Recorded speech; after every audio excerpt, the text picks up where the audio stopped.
सब देखने और सुनने वालों की खिदमत में मोहब्बत भरा सलाम। कल यहाँ बहुत तमाशा लगा इंग्लैंड में, और एक इंडिया का मेजर है, उसने खतरनाक बयान जारी किया। आज बात करेंगे इसी पे। जो पाकिस्तान का सफारत खाना है यहाँ लंदन में, उसके बाहर कल खूब गाली गलौज थी दोनों तरफ से। एक तरफ पाकिस्तानी थे खड़े और दूसरी तरफ इंडियन थे, और इतनी गंदी गालियां एक दूसरे को दे रहे थे। वो कोई मोदी को गालियां दे रहा था, कोई पाकिस्तान के जो मौजूदा सरबराह हैं उनको गालियां दे रहा था। पुलिस बड़ी तादाद में वहां पे मौजूद थी, और पुलिस बार बार कोशिश कर रही थी कि हालात ऐसे ना हो। ये मेला यहाँ पे क्यों लगा? जंग वहां पे है, और हम जिस मुल्क में भी रहते हैं, चाहे वो इंडियन है या पाकिस्तानी है, दिलों में इतनी नफरत है कि ये भी नहीं देखते कि किसी तीसरी कंट्री में हम रह रहे हैं। जो मामला हमारे मुल्क के हैं उन्हें वहीं पे हल होना चाहिए, मगर क्योंकि जहालत है दोनों तरफ वो समझते हैं कि गालियां निकालने से जंग जीती जाती है। और जो भी लोग इस तरह के काम करते हैं समझ से बाहर है, उनमें अक्ल नहीं है, शौर नहीं है। एक आपने मिसाल सुनी होगी कि जी अवाम तो बड़ी एक दूसरे से मोहब्बत करती है। कोई पाकिस्तानी इंडिया चले जाए या इंडिया से पाकिस्तान आ जाए तो वहाँ पे बड़ी उनकी मेहमान नवाजी की जाती है। मगर दोनों तरफ जो दिलों में बुग़्ज़ है, दो जो नफ़रत है, वो कल आप देख सकते थे कि जिस तरह पाकिस्तान के सफारत खाने के बाहर के हालात थे, और इनका बस नहीं चल रहा था कि यहीं पे एक दूसरे के साथ एटमी हमले कर दे या ऐसे का काम डाल दे। मतलब जज्बाती तौर पे इतने आउट ऑफ कंट्रोल हुए थे। एक मेजर है इंडिया का, उसके बयान ने मेरे लिए भी हैरानगी की बात है कि इस तरह का बयान क्यों दिया। उसने कहा जी कि जो पाकिस्तान का चीफ ऑफ आर्मी स्टाफ है उसे गिरफ्तार करके तो इंडिया लाया जाए और फिर इसे सजा दी जाए। ऐसे बयान देने से पहले सोचना चाहिए कि वो पाकिस्तान का चीफ ऑफ आर्मी स्टाफ है और 6-7 लाख फौज उसके नीचे है, और ये जो मेजर इंडियन है उसको भी होश के नाखन लेने चाहिए। ये ऐसे बता रहा है जैसे किसी आम बंदे को पकड़ के लाना है। एक और चीज़ बता दूं कि जो कुछ पाकिस्तानी वहाँ पे कैद खाने में थे इंडिया के, उनको भी गायब कर दिया गया है। तशद्दुद किया जा रहा होगा, कुछ जुल्म किया जा रहा होगा, और नफरत में शायद उन्हें जान से भी मार दिया गया हो। ये जो नफरत की फिजा है इस कदर शदीद है। अगर पाकिस्तान की बात करें तो पाकिस्तान की फ़ौज के मुतल्लिक भी लोग सवालात करते हैं, लेकिन इनको ये नहीं पता इंडियन को कि इन्होंने तो अपनी आवाम का मार मार के फलूस उड़ा दिया है, अशर नशर कर दिया, तो आपका ये क्या करेंगे? ये तो अपनी औरतों को नंगा करते हैं और अपने जवानों को मार देते हैं। ये अगर आपके वहाँ पे चले गए तो आपके साथ क्या सलूक करेंगे? ठीक है, हमने उस वक्त हथियार डाल दिए थे 80-90 हज़ार, जितने भी फौजी थे, सिविल थे, जो भी मिट्टी डाले, मगर हमारे वो कारनामे आज भी हमारी भी कौम को याद है और बंगालियों को भी याद है कि जो सलूक हमारे जवानों ने वहाँ पे किया था उनकी औरतों के साथ, और फिर जो अपनी औरतों के साथ ये यहाँ पे करते हैं वो भी आपको पता है। तो जब कभी मौका मिला तो आपके लोगों के साथ ये क्या सलूक करेंगे? ये मैं इसलिए आपको बता रहा हूँ कि वहाँ पे बैठ के बयानात देने, क्योंकि ये तो हमारी फौज जो है, ठीक है हमारे मुल्क की फौज है, मगर अपनी अवाम के साथ जिस तरह का ये जुल्म करती, तो आपकी अवाम इनके काबू आ गई तो उसके साथ क्या करेंगे? यहाँ से आप अंदाजा लगाएं। तो आगे वहाँ पे सोशल मीडिया पे कोई इधर से बयान, कोई उधर से बयान, और बयान देने से पहले सोचना चाहिए।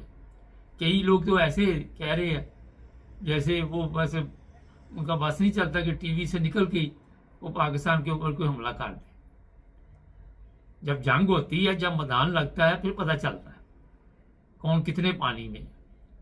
लोगों के ज़हन में है, मैंने क्योंकि मुख्तलिफ लोगों से बातचीत किए करते रहते हैं, लेकिन जो मैं अपने ख्यालात आपको बताता हूँ कि ये कोई एटमी जंग नहीं होगी, मगर मैं आपको इस चीज़ का बड़ा इशारा दे देता हूँ कि अगर एटमी जंग नहीं होगी तो एटमी जंग से भी कम नहीं होगी अगर कोई जंग हुई भी तो। उसकी कई वजूहत है। अगर दोनों ममालिक की हालत देख लें तो हम अपने मुल्क की बात करें तो पाकिस्तान की जो अवाम है जज्बाती तौर पे तो ठीक है सारा कुछ, मगर अमाल हमारे भी ठीक नहीं है। और ये हालत हो चुकी है कि हमारे अंदर अखलाकियात ख़त्म। हम दूसरे मुल्क के बारे में तो उस वक्त बात करें जब हमारे मसाइल जो हैं वो अच्छे तरीके से चल रहे हो। हमारा जो सिस्टम चल ना पाया या चल नहीं रहा या क्या वजूहत है वो भी आप सबके इल्म में। ज़रा जंग से हट के भी बात करें तो हमारे अपने लोग जो है वो अखलाकी तौर पे काफ़ी गिर चुके हैं। इंसानियत नाम की चीज़ कोई नहीं है। और आप सबके इल्म में ये भी माना जाता है कि कोई ना कोई अज़ाब हमारे लिए मुकद्दर बन चुका है। अब किस रूप में वो अज़ाब आएगा अल्लाह बेहतर जानता है। जिस तरह पाकिस्तान में नाहक लोगों को कत्ल किया जाता है, औरतों की इज्जत नीलाम हो रही है, रिश्वत, बेईमानी, हेरा फेरी, हरामखोरी, वो तमाम चीज़ें हैं जो गैर अखलाकी भी हैं, गैर इस्लामी भी हैं, और फिर किसी को फ़र्क नहीं पड़ता। ये है सबसे बड़ा मसला। किसी बंदे को कोई फ़र्क नहीं पड़ता कि क्या दूसरे बंदे के साथ हुआ, और उसके ज़हन में यही होता कि ये इसके साथ होना, मेरे साथ नहीं होना। किसी बेटी के साथ, किसी की बहू के साथ, किसी की ख़तून के साथ, जिसी के साथ भी होता है, दूसरे लोग तमाशवीन बन जाते हैं और यही सोच होती है कि इनके साथ हो गया हमारी जान छूट जाए। डर और खौफ इतना हमारे अवाम के अंदर है कि वो हक के लिए भी आवाज़ नहीं उठा सकते। हमारे ऊपर जो लोग मुसल्लत है वो एक गलत तरीके के साथ मुसल्लत किए गए, और जब किसी को आप गलत तरीके के साथ मुसल्लत करते हैं उसकी पावर नहीं होती, ना पाकिस्तानी अवाम की नज़र में और ना इंटरनेशनल लेवल उनकी इज्जत नहीं होती। हमारे चीफ ऑफ आर्मी स्टाफ है, उनके मुतल्लिक एक दरख्वास्त जो है वो आपको ही पता है, अमेरिका में जो उनका पार्लियामेंट है, सेनेट है, जो भी है, वहाँ पे जमा हुई है कि इसके ऊपर पाबंदी लगाई जाए। हमारा मुल्क कर्जे में डूबा हुआ है, किसी को पता ही नहीं कि हमने कितना कर्जा लेना है, क्या देना है और कितना लेना है, ये भी नहीं किसी को पता। हमारे पास ये भी नहीं पता कि अगले महीने तक क्या होने वाला है। लेकिन बातें हैं हमारे पास, बयानात हैं। और ये मैं आपको बता दूं कि कोई भी जंग जीतनी है तो उसके लिए एक सिपा सलार ऐसा होना चाहिए जिस तरह सुल्तान सलाहुद्दीन अय्यूबी था। क्या आज इस तरह का कोई सिपा सलार आपको अपने मुल्क में नजर आ रहा है? नजर तो आए, जो आरा कॉमर्स में लिखें कि वाकई आ रहा उस तरह का कोई सिपा सलार, कोई तारिक बिन ज़ियाद जैसी शख्सियत वहां पे नजर आ रही है? आप कोई ऐसी खतून नजर आ रही जिसने उस तरह के बच्चे पैदा किए हो? वजह ये है जो पाकिस्तान की, अगर हमारे जो पाकिस्तान के मसाइल इतने ज़्यादा ना होते तो आप बड़ी से बड़ी जंग जीत सकते। हमारे इतने बड़े ज़्यादा मसाइल हैं कि इमरान खान के लोग जो हैं 90% लोग उसको पसंद करते हैं। वो देख लें आप सोशल मीडिया पे जिस तरह की पोस्ट आ रही, क्योंकि उनके साथ जुल्म हुआ। जो लोग जेलों में आपने बेगुनाह बंद किए हुए, वो आपके साथ नहीं है। बिल्कुल मैं आपको वाज़ेह तौर पर कह दूँ, आप कहते रहे जी हमारे साथ हैं ये सब लोग। जाके सोशल मीडिया चेक करें, वहाँ पे आपका जिस तरह मजाक उड़ाया जा रहा है, वहाँ से आप हिसाब लगा सकते हैं कि ये अवाम आपके साथ है। और जब अवाम आपके साथ नहीं है, आपने दुश्मन इतने अपने घर में पैदा कर लिए, बलूचिस्तान है, खैबर पख्तूनख्वा है, पंजाब है, और अरसा दराज से दहशतगर्दी का शिकार है हम। आपने देखा इंडिया के 26 लोग मर गए, खलबली मच गई। हमारे 26 रोजाना मरते हैं, फर्क नहीं पड़ता, ज़मीर मर चुके हैं, हमें एहसास नहीं होता किसी की मौत का। ये ट्रेन हादसे में देख लें, पता नहीं क्या हुआ, कितने मरे इस्लामाबाद। हम खुद गोलियां मार देते हैं, 26 तो कोई चीज़ ही नहीं, वो तो 26 को रो रहे हैं। हम तो अपने बंदे 150 को बंदा ही नहीं समझते। हम तो ऐसे ऐसे जुल्म करते हैं जिसकी दास्तानें बड़ी लंबे अरसे तक लिखी जाएंगी। और फिर हम ये मजहब का जो नाम लेते हैं, कुरान मजीद की सूरतें पढ़ के फिर मारते हैं लोग। ये इसलिए मैं आपको थोड़ा सा बता रहा हूं कि अगर तो ईमान ये है कि जालिम लोगों के ऊपर अजाब आता है, तो फिर फैसला आपने करना कि आपके जुल्मों की हद कहां तक पहुंची हुई है, आपकी अखलाकी हालत, आपकी जो भी माशरे की हालत है वो किस तरह आप जिंदगी गुजार रहे। कल एक यहाँ पे दावत थी, मैं वहां पे बैठा हुआ था, तो वो कहने लगे कि बात हो रही थी इंग्लैंड की।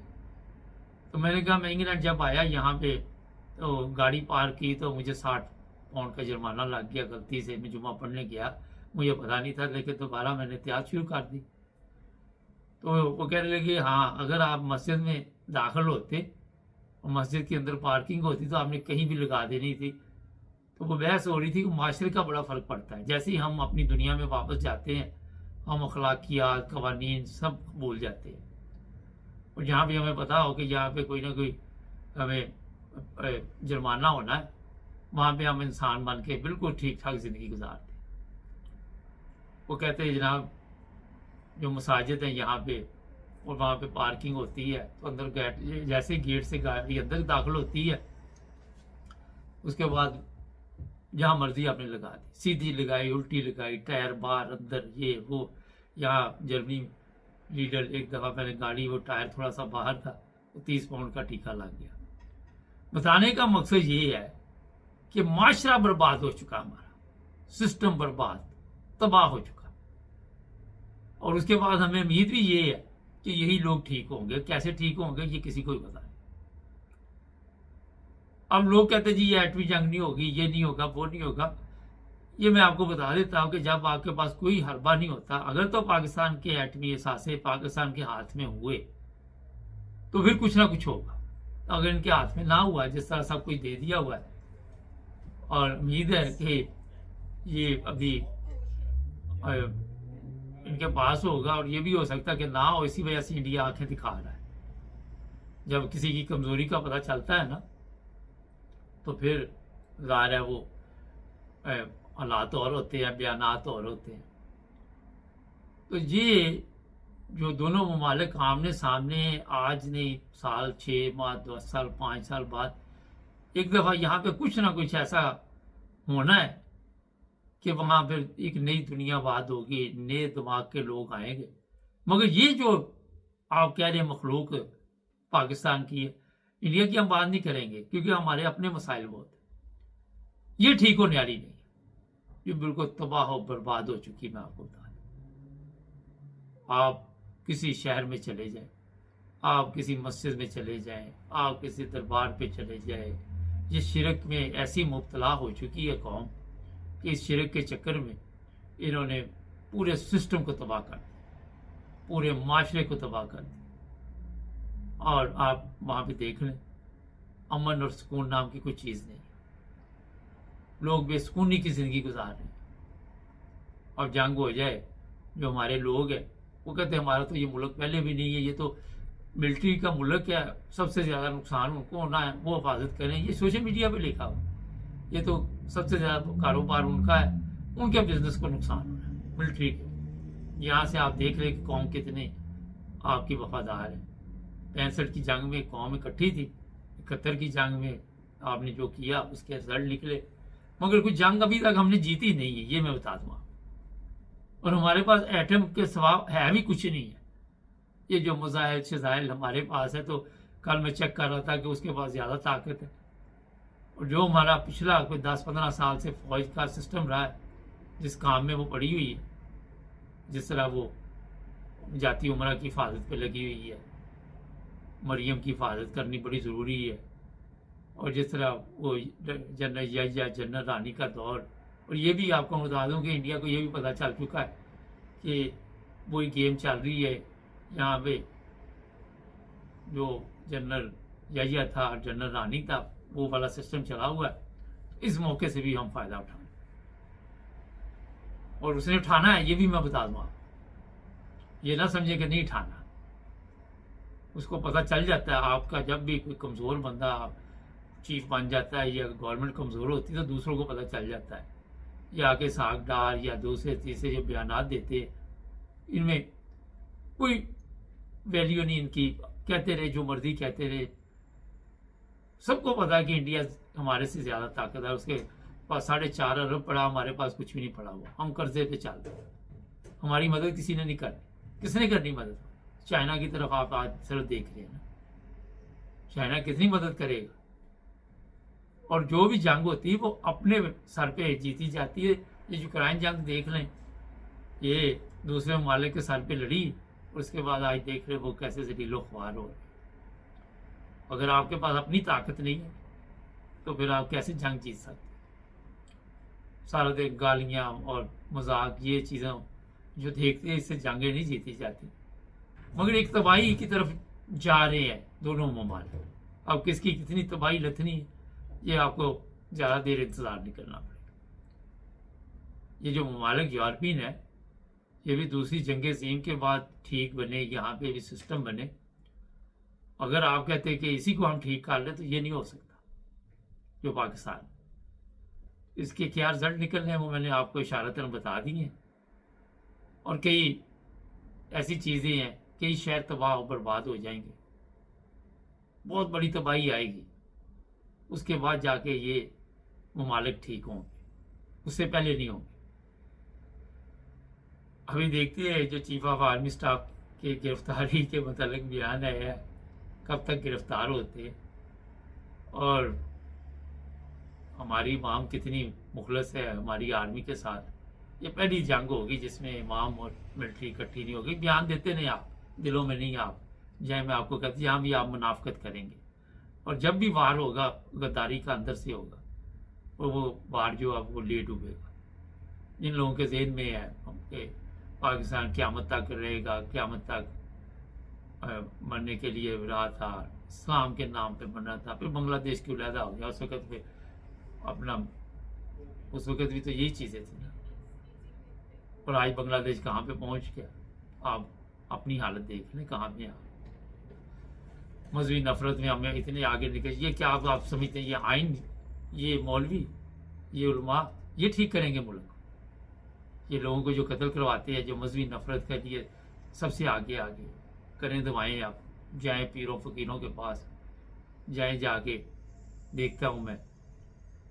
और इंडिया को भी चाहिए अब कि अगर इतनी बढ़ के लगाई गई है मोदी, तो कुछ करके दिखा ना, फिर तुझे जवाब दे ये भी आगे से, पता तो चले यार कितने पानी में हो।